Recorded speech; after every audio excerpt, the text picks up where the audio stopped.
Welcome in to the Punt and Pass podcast.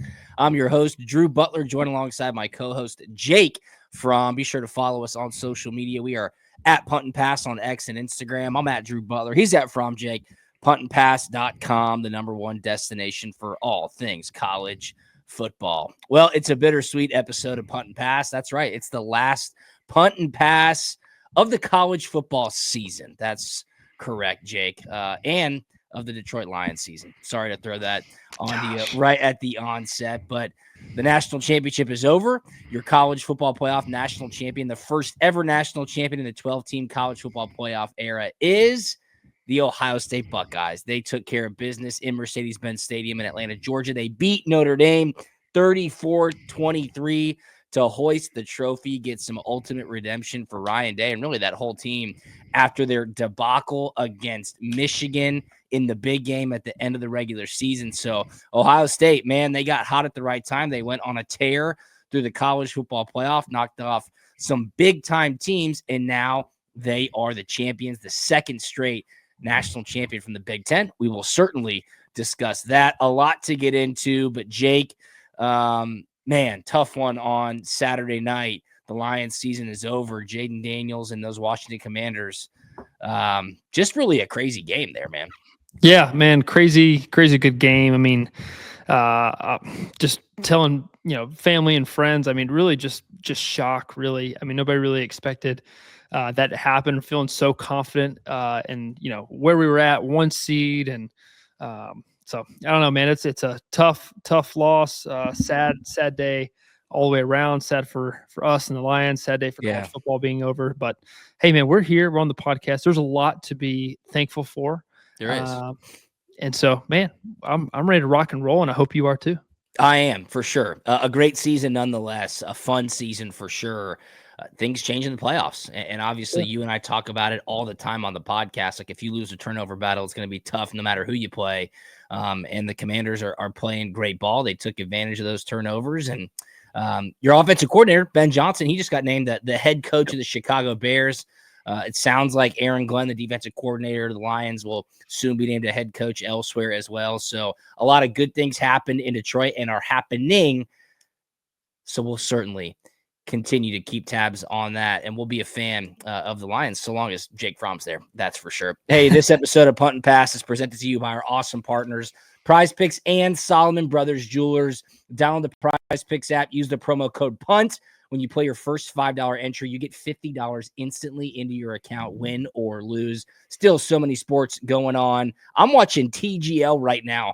I love this league, this fun little interactive technology golf league. The Atlanta team is playing. It's on ESPN. Surely, I bet you that's on Prize Picks if it isn't already. But PGA Tour golf is, college basketball, NBA, NHL, NFL. Everything is over on Prize Picks. Download the Prize Picks app. Use the promo code PUNT. You pick between 2 to 6 players, predict that they will go more or less than their stat projection, and you can win up to 1,000 times your entry. So use the promo code PUNT.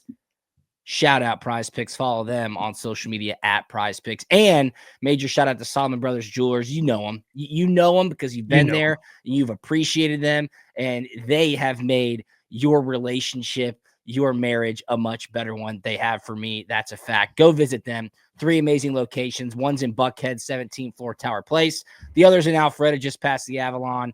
And then the brand new location down south of the city in Sharpsburg, where I'm sure they got a lot of snow today. Second snow event in Atlanta. When you're in the store, mention Punt and Pass sent you. You can get up to 20% off your jewelry purchase. SolomonBrothers.com, at Solomon Brothers on social media. Yeah, the game last night was, I thought, good. You know what, Jake? We got to start with that opening drive. Riley Leonard. Masterclass. 8 or 9 carries on the opening drive. I said on the podcast previewing the game that Notre Dame's best hope would be to drag Ohio State in the mud. And, buddy, they did exactly that on that first drive. I mean, that was highly impressive. I think it ate up like 8 minutes of game clock time. Dude, that was impressive.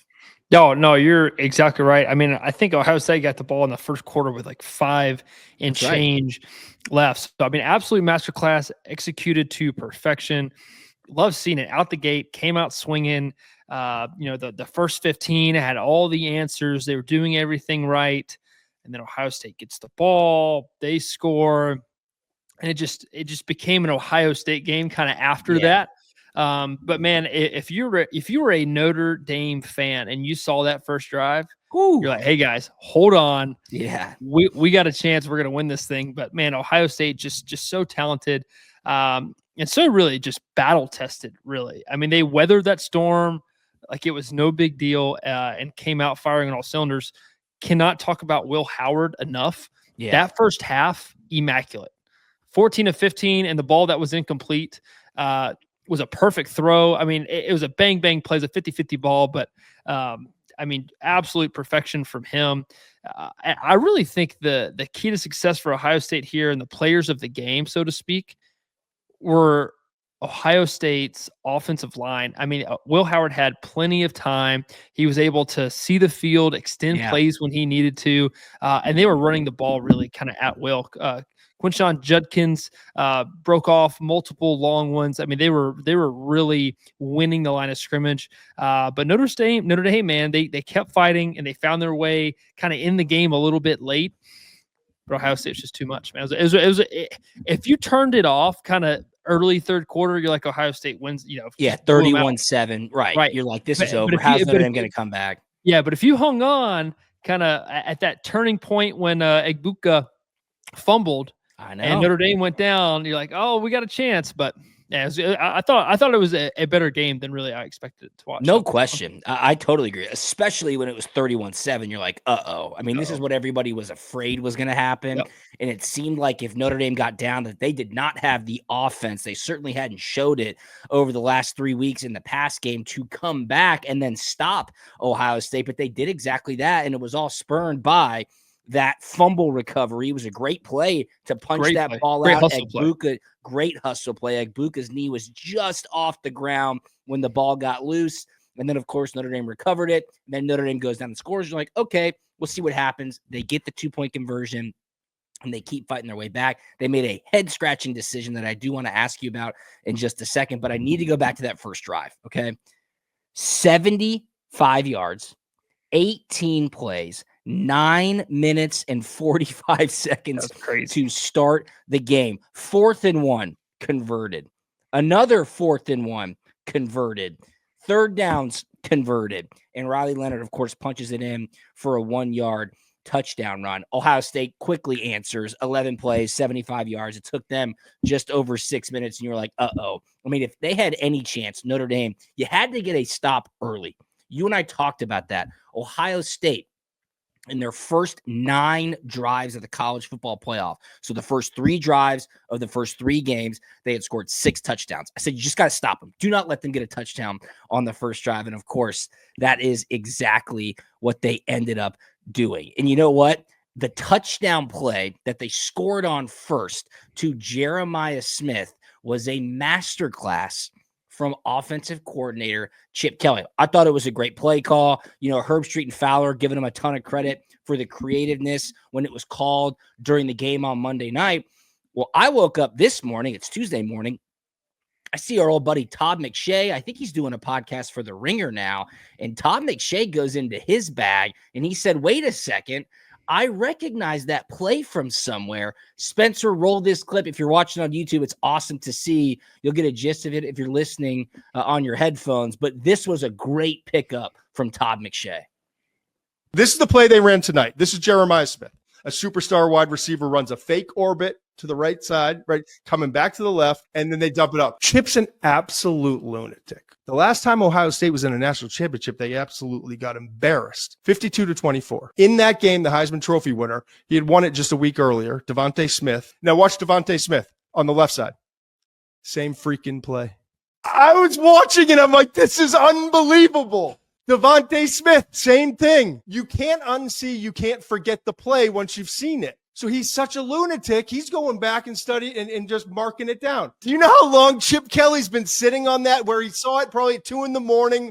and was like, at some point, I'm going to unleash this thing. First chance to give it to him and to show, like, we're going to flip it, Ohio State fans. Like, last time you were here, you got embarrassed. This time, we're going to go the other way. I thought that was awesome. Thought that was super cool, Jake. Talk about that. You're in so many of these meetings when you're getting your go-to plays in the deep red zone. Hey, what are we going to go into the bag with? What have we not used in the past? And being able to call that play at that moment. And for a play caller like Chip Kelly, who's done it all and seen it all as a head coach and as a play caller, to have that in his back pocket and to use it in that moment, the exact same play, just to the opposite side of the field, it worked to perfection. That was a super cool play call and a great hat tip to Todd McShay for picking that up. Yeah, when it comes to game planning throughout the week, everybody wants to get in their bag, especially when it comes to all these red zone plays. Man, it's really kind of fun to see them come alive. Everybody wants to drop, well, I got this play versus this coverage, because everybody's usually pretty unique on defense when it comes to these red zone coverages. So you're always trying to find this matchup, versus this coverage. Anyway, they Especially found man coverage. Star receiver. Exactly, right? You're trying to find the best matchup, and that play right there is great for man coverage. The corner, whoever has him in man, is kind of bubbling over the top of the rest of the defense to kind of grab that orbit motion, like Todd was saying, and he just gets lost in the shuffle, loses him with his eyes, and he just comes out the backside, really replacing where he just came from, while the corner's running, frantically all the way to the other side of the field. So it's a great executed play. You love to see it. And as a quarterback, those nice, easy layup, pitch and catch, don't miss. Those kind of throws are always fun to see, especially your guy on the team, Jeremiah Smith, walk in for a touchdown, an easy tud. It's always fun. Yeah, you talk about that orbit motion, and if it's in man coverage, which obviously is designated by the motion, you see that DB getting deep to show the man, because he's got to run with Jeremiah Smith. Not only does he get lost with the eyes, but all the traffic. I mean, the routes that you're running are intended to get that DB caught up where he's got to make people miss, and Jeremiah Smith is sitting out there all alone by himself. Will Howard makes a great play. Like you said, don't miss. He throws it to Smith. He walks into the end zone. It's such a typical play down in the deep red zone, kind of the bootleg motion with the quarterback, the tight end running towards the pylon reminds me of a play that we saw on Sunday night with Mark Andrews, a Hall of Fame tight end, one of the greatest players in Ravens history, on a 2-point play to catch the ball and force that game into overtime. He dropped it, man. It's cold, it's slippery, it's freezing cold. Lamar puts it down there right next to kind of his knee area, away from trouble, and Andrews can't bring it in. The all-time touchdown leader for the Ravens. He, of course, fumbled the ball earlier in the game too. That's football, man. That's postseason football. Like, that is soul-crushing for a guy who is beloved by the Baltimore Ravens fan base. Now he's got to sit on that all offseason. Jake, I mean, like, as a former player, it literally hurts your gut when you see that happen to guys like Mark Andrews. I know I'm kind of going off on a tangent, but on the flip side, a similar situation, not with the game on the line, but that throw, that catch, while it seems so simple, things can go wrong. Yeah, no, I mean, like, you got to execute the little things to perfection, and just make those 100%ers, man. Really hate it for Mark Andrews. I mean, just an incredible player, incredible career. Yes, it just sucks. I mean, could Lamar have made a little bit better throw? Yeah, but he's good enough to make that catch. It's just, of course, you gotta, and you want to have your playmakers with the ball in their hands, and man, you got to hang your hat on having your dudes being able to make plays in crunch time situations. And man, we're all human, and sometimes we do, and sometimes we don't. Yeah, you're exactly right. You mentioned something when you were talking about Ohio State, their offensive line. I really haven't heard anybody talk about their offensive line. All I saw through Notre Dame's first 3 games of the college football playoff was how physical and violent their front seven was, just causing chaos in the backfield, highly disruptive, getting after the quarterback. Will Howard seemed very comfortable the entire game, and that allowed Ohio State to score 31 unanswered points, Jake. You're sitting at home, you're like, oh my gosh, here we go. No chance Notre Dame can come back. Well, they did. They came back, and it was spurned by that fumble recovery that we talked about. They scored, they get the 2-point conversion. Then they get the ball back. They finally do get a stop. Then they drive down the field. There's 9 minutes left in the fourth quarter. I believe Notre Dame had all 3 timeouts. They're deep down in the red zone. They go out there and throw their kicker out to attempt a 27-yard Dude, field goal, I was not line. Why call a field goal there? I'm with you. I'm watching the game too, and I'm like, even if he kicks it, you're still down 2 scores. Didn't And make any sense. They were down by 16. Yeah, and I don't know. I just you hang your hat on being aggressive, like you said on the first drive. Went forward on 2 4th and shorts.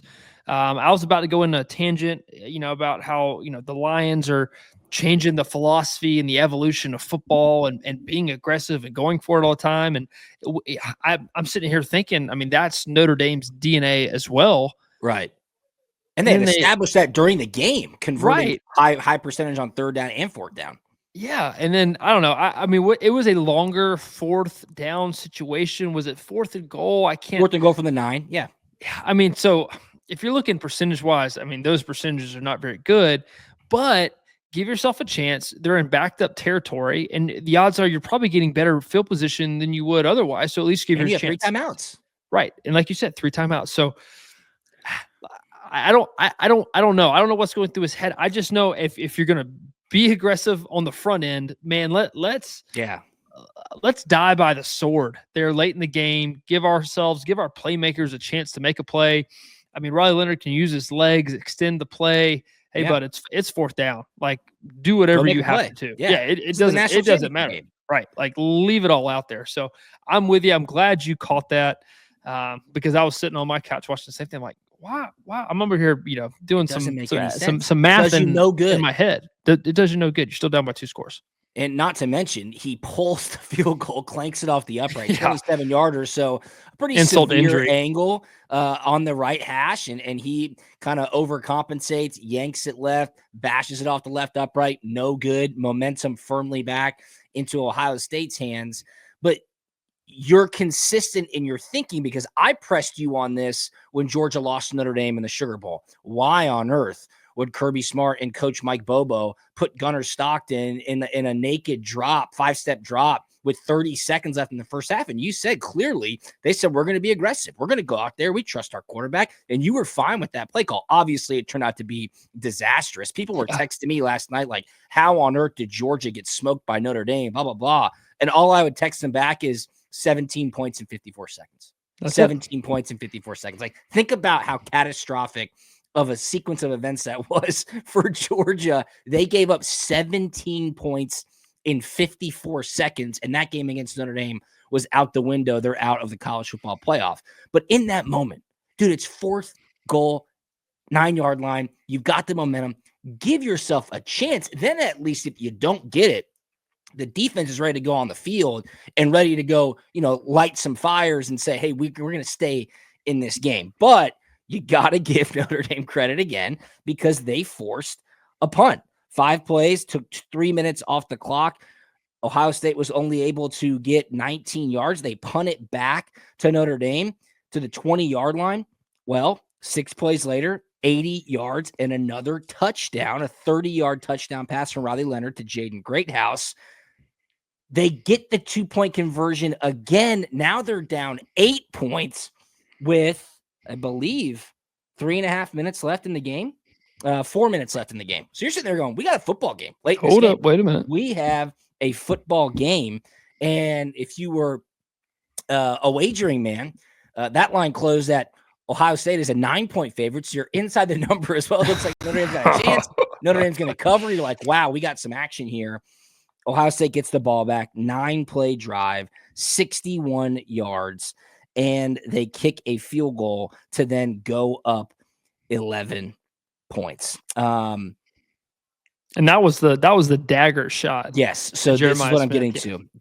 Notre Dame forced them into a 3rd and 11 at their own 34-yard line, Ohio State. Okay. They called a timeout. There's 2.5 minutes left in the game. And Notre Dame showing pressure. Notre Dame showing blitz. And, dude, they go all-out blitz, 0 coverage on the backside. Don't know what they were thinking, leaving Jeremiah Smith one-on-one. Will Howard sees it. He's got a little bit of time in the pocket. He throws a great ball. Jeremiah Smith makes a quick little shimmy move, gets outside the DB. 56 yards later, game's iced. I mean, that's just, hey, what is that defensive play call? You got to give your guys a chance. At least go cover 2. That's hey, we're trying to make something happen, trying to manifest something on defense. Throw the I'm all quarterback. about bringing pressure, but you got to give safety help when you got Jeremiah Smith and Emeka Egbuka out there. Yeah, and I saw multiple third downs where they actually doubled him.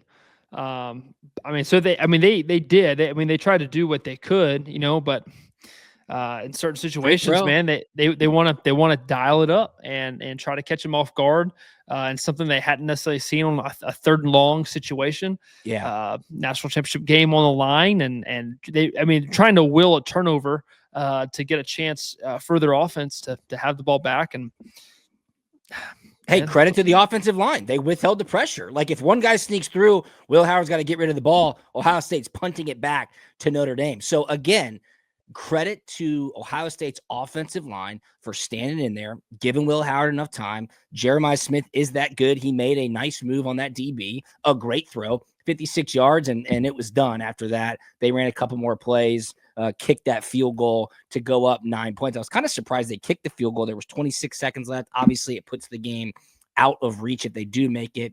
I just didn't know if they were going to run like one of those long plays where the quarterback scrambles and he chucks it as far as he can. What are those? What do you guys call those? Where you chuck it into the stands? Foul ball is what I've called it. Yeah, foul ball. Yep. Yeah, so like a foul ball play where Will Howard's going to run around and try to burn like 12 seconds off the clock. But they didn't do that. Of course, I'm sure a lot of people in sports books nationwide were hoping that was the case as well. But Ohio State kicks it. Fieldy makes a good kick. He knocks in a 33-yarder.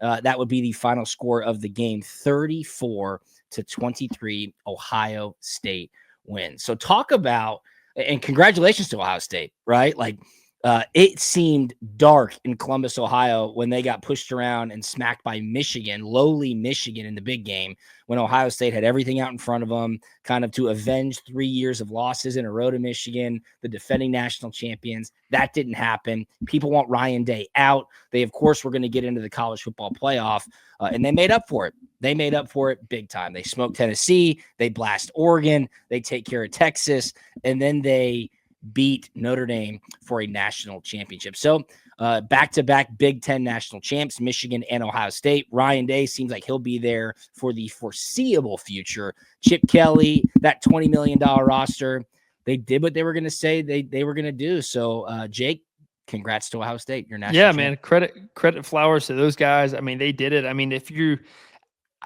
look at the bracket, I mean, you have to say they went through the gauntlet, through the tougher side of the bracket. By far.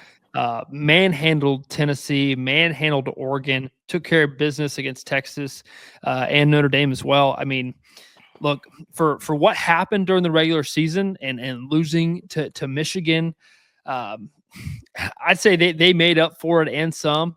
I have spoken with a couple Ohio State alum.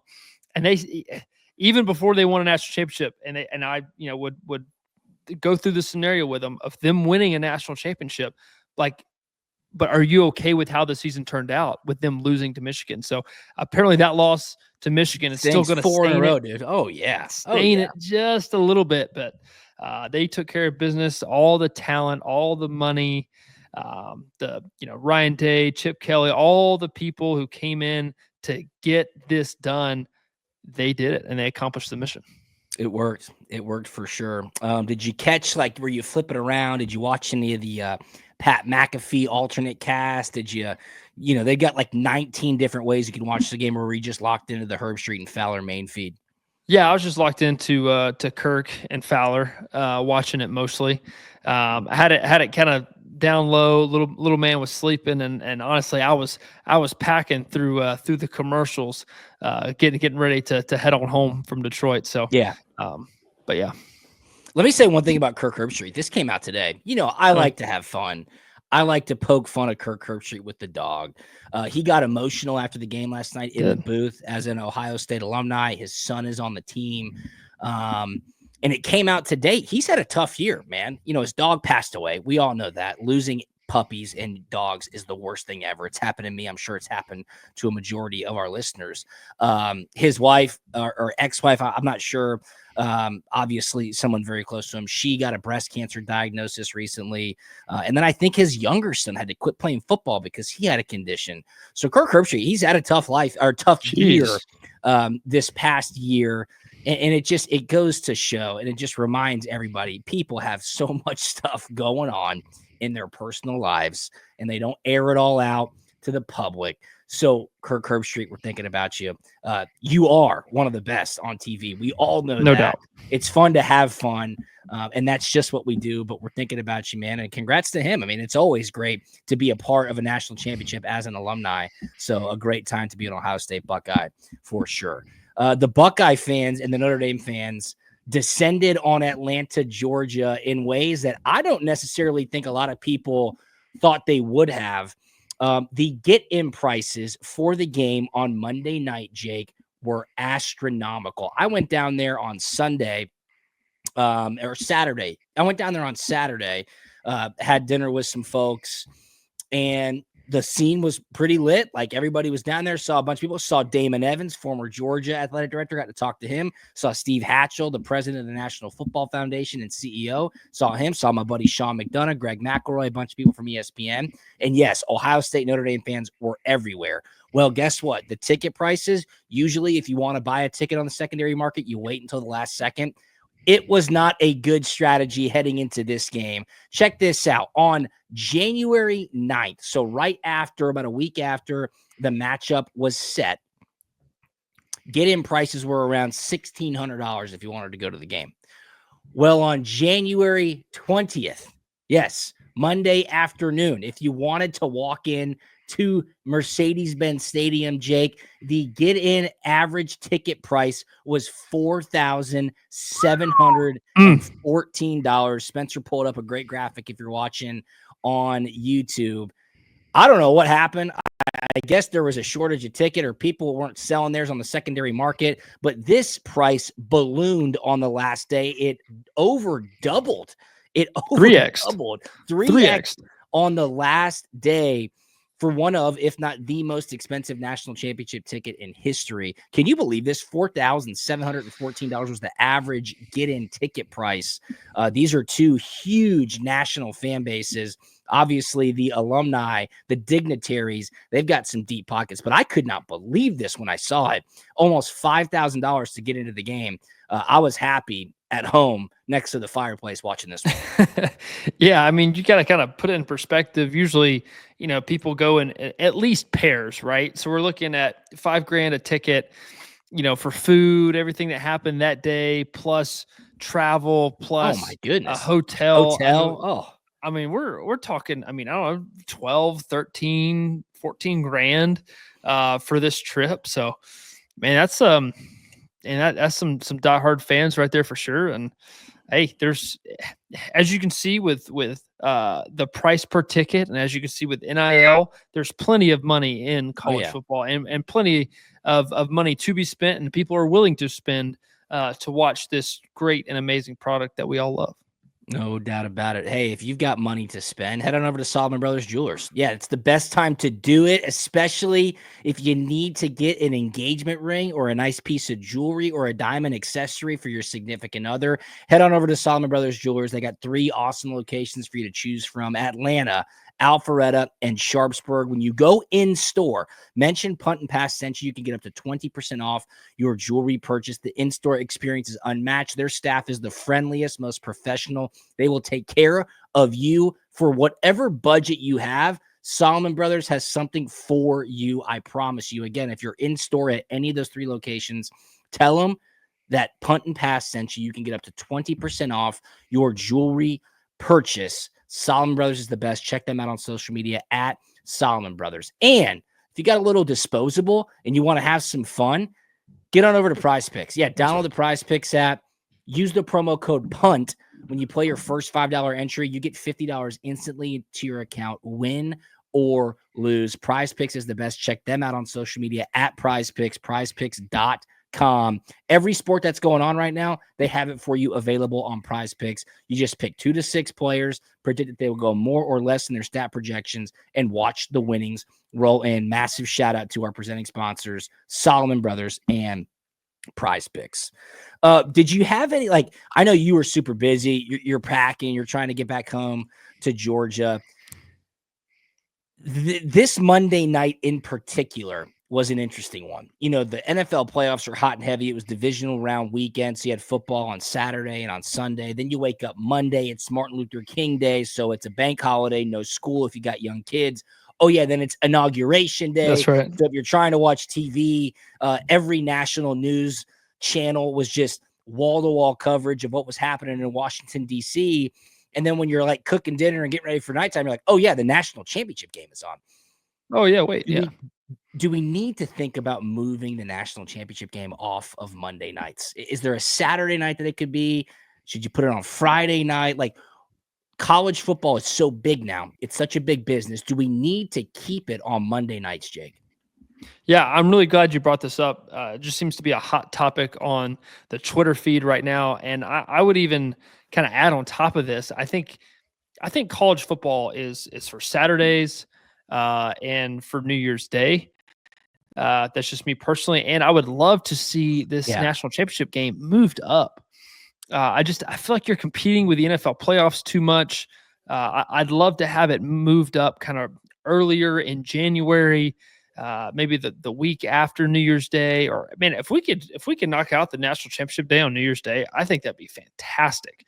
Yeah. Obviously there's a lot of, downtime, during that time and a lot of TV deals. I get it, but you can really build it up. Right. Yeah. And build it up the right way. I feel like we've hit that climax at the college football season already. And this was just on the downhill and kind of everybody was ready for this to be over with and or forgotten about, to be quite honest. It drug out for too long. And I'd love to see it kind of be a little more bang, bang, bang, in my opinion. Yeah, so Joel Klatt, a great college football analyst who I respect a ton over on Fox Sports, he tweeted this out, quote, "This is supposed to be the pinnacle of our sport, the destination for every player, coach, and fan, yet somebody decided long ago that playing the national championship on a Monday night deep into the NFL playoffs was a good idea. The mismanagement of college football has been egregious." Now, my first thought is, well, what's the solution, right? Like, what's the best answer? Todd Furman, a guy who I forget is he still in the sports betting space? He is. He's at CBS Sports HQ and covers Bet the Board Pod. He says the same thing, like, well, what's the best solution? Half the crowd is saying move the regular season up. So start the games earlier, mid-August, whatever that might look like.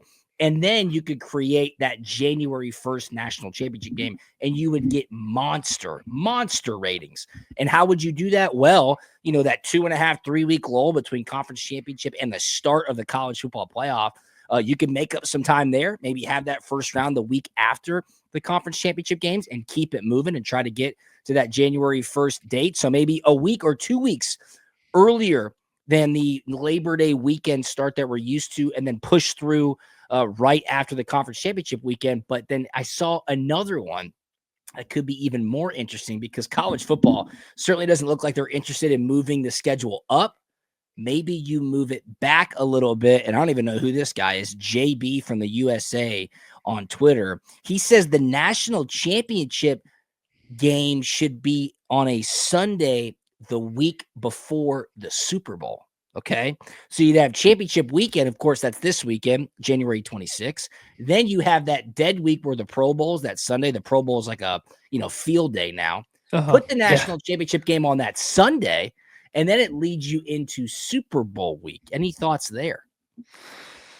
Yeah. And then see, I think it may be good for the viewer or the fan, but I think that would be disastrous for the coaching staff, recruiting. Yeah. There's a lot of other stuff going on. School.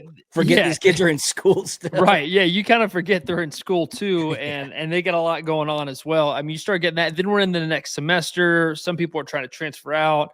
Other people are trying to do draft prep and train for the combine. Senior Bowl, all that stuff. Yeah. So, I mean, I saw somewhere they're trying to talk about moving this transfer portal window to this 2 weeks in January. Yeah.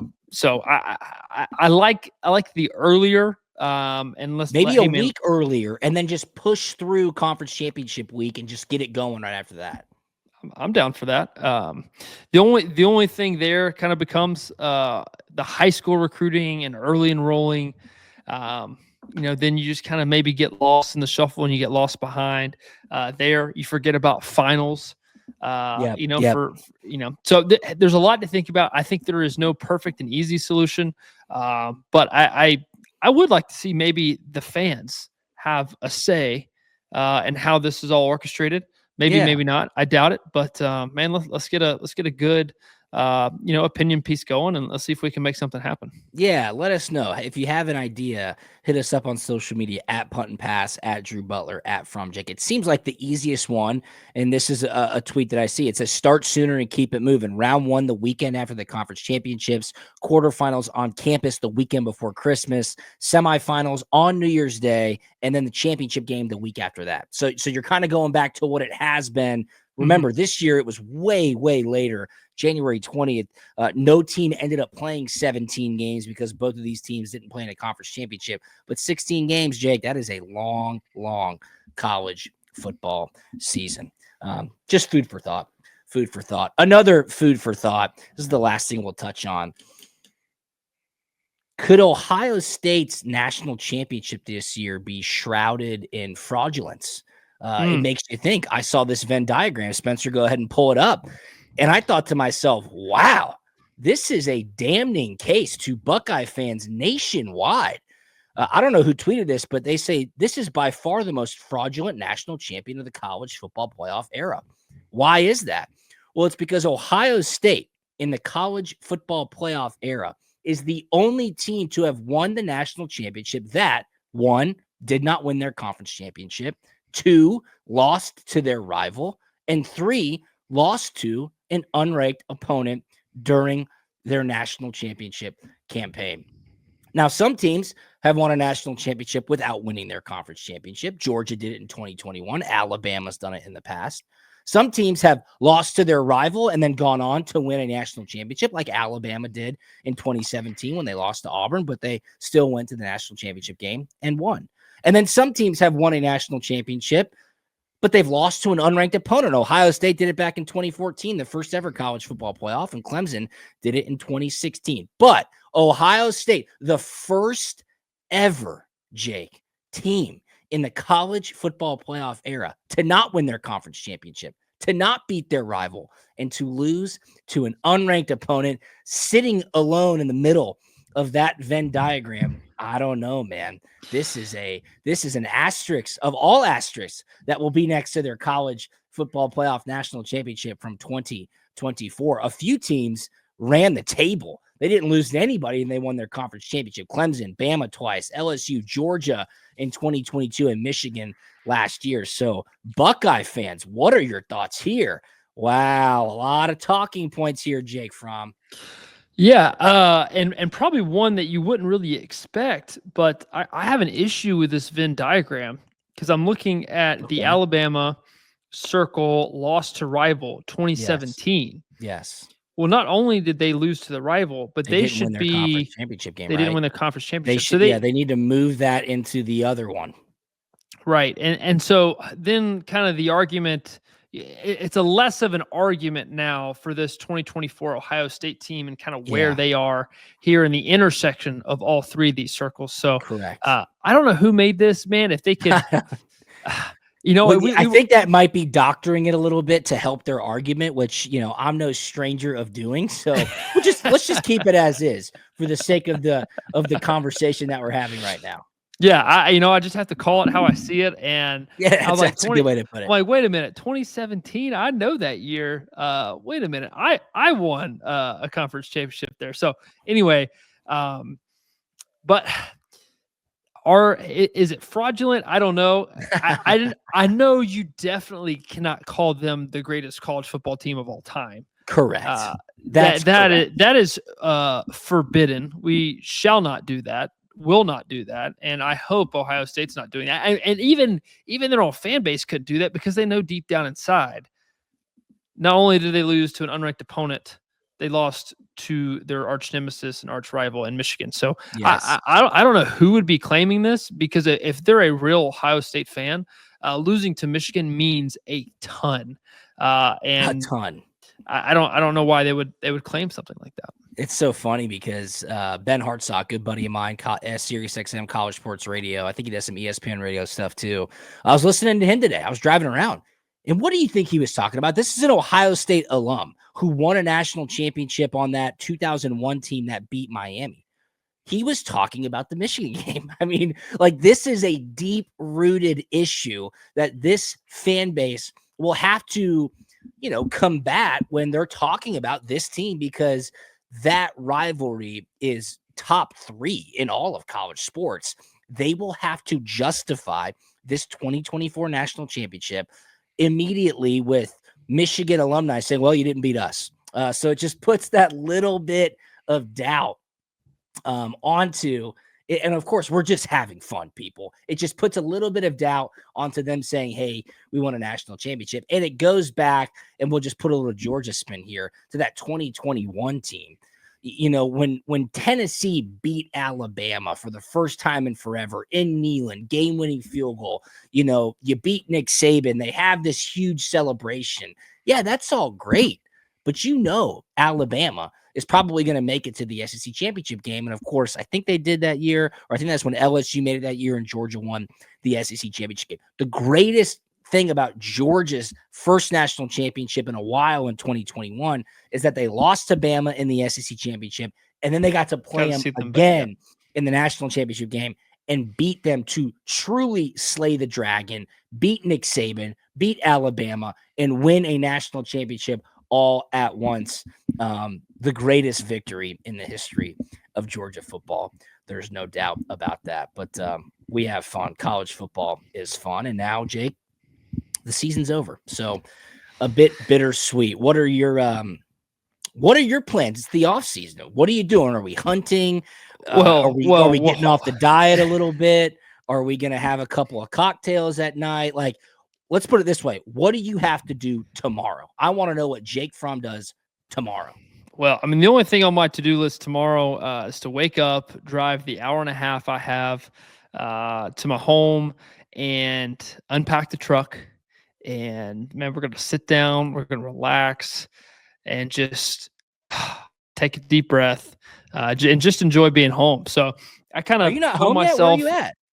I'm at the in-laws place right now, man. We're in Ackworth, Georgia. Pit stop. Gotcha. Just a little pit stop. It made it easier with all the logistics of doing this, doing that. And the roads were getting a little iffy this afternoon too. Yeah. So good call. Good call. There was a lot going on, but I gave myself to the end of January. I'm gonna kind of eat whatever I want. Yeah. It's just 10 days, and then we're gonna take off to Arkansas here in a couple days. We're gonna hunt some ducks. Ooh. Get a little trigger therapy in that. And I hadn't been in the woods pretty much all year, really. I've been a good soldier for the team and spending time with the wife and the little man. Yes. So yes. Gonna take some me time, get in the woods and hunt with the guys. So pretty pumped up about that. Can we do one thing? Can we please get some golf on the books? This is a kind of like a funny running joke now. Jake Fromm and I have been doing this podcast for 3 years now. I think I've invited you to play golf 3 times. We've gotten on the books. And something massive happens. I mean, you either get signed by an NFL team or you get a tryout.